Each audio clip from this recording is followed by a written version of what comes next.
哎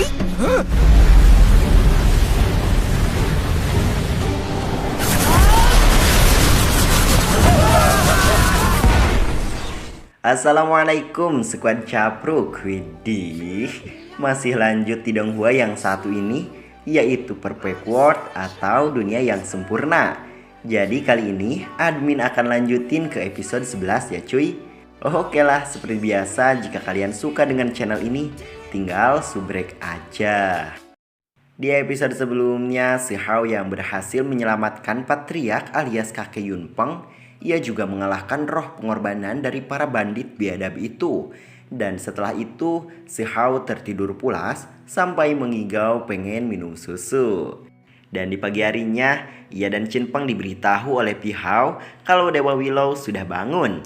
Dan singkat waktu, si Hao datang ke tempat itu dan bertanya tentang Gunung Taigu kepada Dewa Willow, karena ayah dan ibunya berada di sana. Dan Dewa Willow mengatakan kalau ia tahu tempat itu, tapi si Hao tidak diperbolehkan untuk pergi ke sana, dikarenakan banyaknya binatang berdarah murni di Gunung Taigu itu. Lalu si Hao berkata kalau ia bisa dan bahkan sekarang dirinya sudah mencapai ranah jalan surgawi tingkat 3. Hanya butuh beberapa waktu saja untuk menerobos ke tingkat 8. Tapi lagi-lagi Dewa Willow berkata, bahkan tingkat 8 sekalipun bagi binatang berdarah murni tidak berarti apa-apa dan hanya akan membuatnya mati. Di tengah kesedihan si Hao, Dewa Willow mengaktifkan sebuah portal untuk mengirim tubuh spiritual si Hao ke alam Dewa Void yang bertujuan untuk ia berkultivasi. Alam Dewa Void adalah tempat bergabungnya para dewa kuno. Tempat itu juga dibangun dengan berbagai esensi dan sangat bagus untuknya berkultivasi. Di sana, Dewa Willow juga menjelaskan bahwasannya tubuh spiritual si Hao yang berkultivasi di alam Dewa Void sama dengan berlatih dengan tubuh aslinya. Dan singkat waktu, si Hao masuk ke alam Dewa Void. Di sana, ia terkejut karena banyaknya tubuh spiritual orang-orang di sana. Lalu si Hao melihat sebuah harta tulang dan ia pun langsung tergoda olehnya. Sampai-sampai membuat kerumunan di sana. Lagi PPKM woi. Kemudian di sana dua kakek tua yang dari tadi ngobrol ngalir ngidul gak jelas menghampirinya dan berkata jika si Hao berhasil menggali harta tulang itu, maka ia akan menukarnya dengan uang. Lantas si Hao pun bertanya, apa itu uang? Yah, dan si kakek uang pun menjawab kalau uang itu adalah sesuatu yang baik. Juga ia memberitahunya untuk membuat sebuah rekor di alam Dewa Void ini.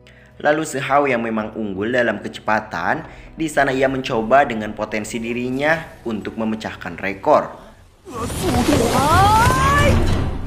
Dan singkat cerita, si Hao pun memukul area di sana dan alhasil harta tulang itu keluar. Di sana ada seseorang dari 4 keluarga besar yang mencoba mencuri harta tulang itu, namun segera dipukul oleh si Hao sehingga orang itu tersungkur. Dan pada saat itu, di sana kondisi menjadi genjeleng karena si Hao berhasil mendapatkan harta tulang itu.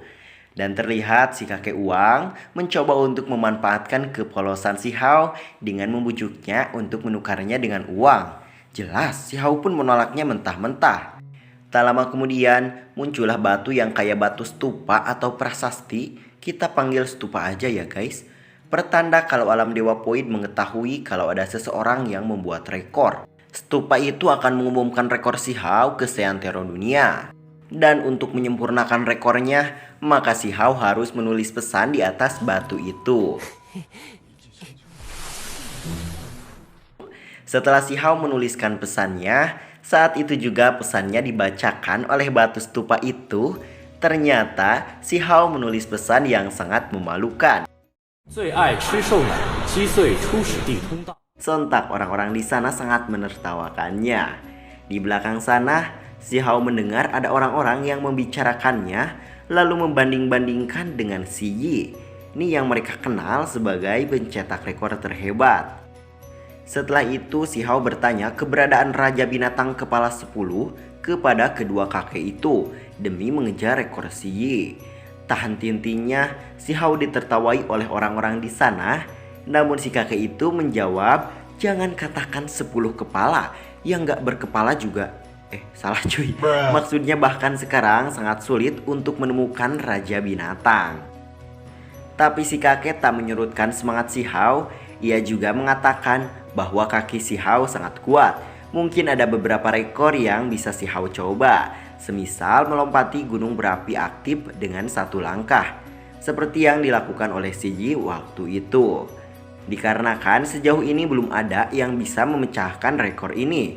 Dan singkat cerita, si Hao pun meminta si kakek mengantarkan ke tempat yang disebutkannya tadi. Dan pada akhirnya ia pun tiba di sana.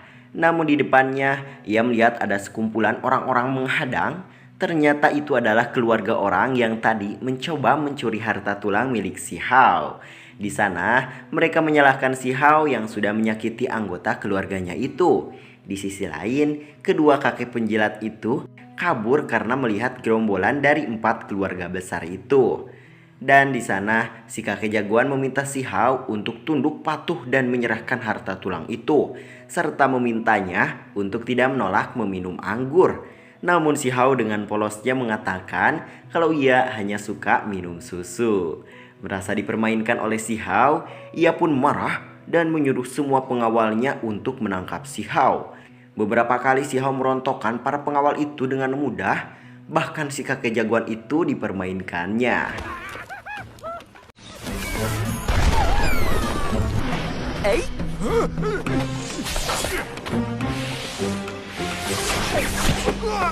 Selain itu, si Hao juga mengambil harta bulu yang diluncurkan si kakek jagoan itu. Dan sambil membawa banyak harta bulu, si Hao diserang oleh si kakek jagoan itu dengan jurus badainya. Namun jurus itu tak tahan lama karena si Hao juga mengeluarkan jurus yang lebih kuat dari itu. Sampai-sampai para pengawal itu terbawa terbang olehnya. Melihat si Hao berhasil menaklukkan mereka, kedua kakek itu tak henti-hentinya memujinya. Seperti biasa, batu stupa itu muncul kembali setelah si Hao memecahkan rekor. Di sela kehebatannya ini, si Hao masih dibanding-bandingkan dengan si Yi.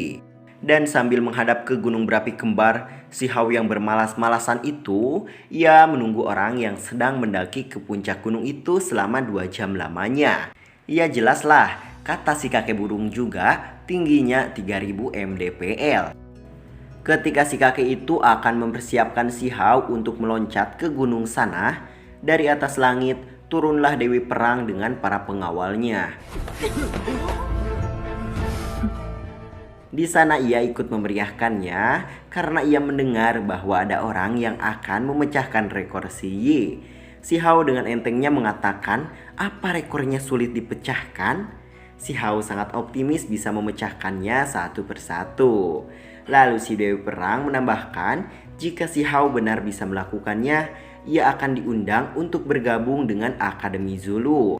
Dan singkat cerita, si Hao pun mulai melompat ke gunung itu dengan meninggalkan jejak retakan tanah yang luar biasa.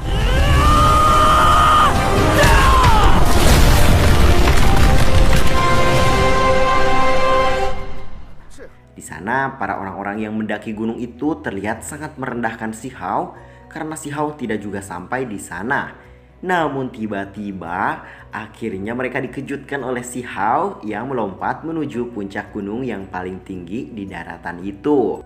Si Hao yang kepanasan di atas sana, ia pun bergegas turun. Lalu si batu stupa itu juga ikut muncul dan mengumumkan lagi bahwa si Hao mencetak rekor seperti dewa. Sontak orang di sana yang tadi meremehkan si Hao, mereka mulai menganggapnya dan juga mereka berebut mengajaknya untuk bergabung dengan mereka. Tak terkecuali si Dewi Perang itu. Namun si Hao malah menuntut hadiah kepada stupa itu sebagai hadiah rekornya. Juga si Hao mengancam akan mengambilnya sendiri. Si Hao yang masih sangat emosional itu, ia mencoba akan menghancurkan batu stupa itu. Namun dia ditegur keras oleh batu itu. Juga si Hao di-manage selama 2 tahun dari alam Dewa Void.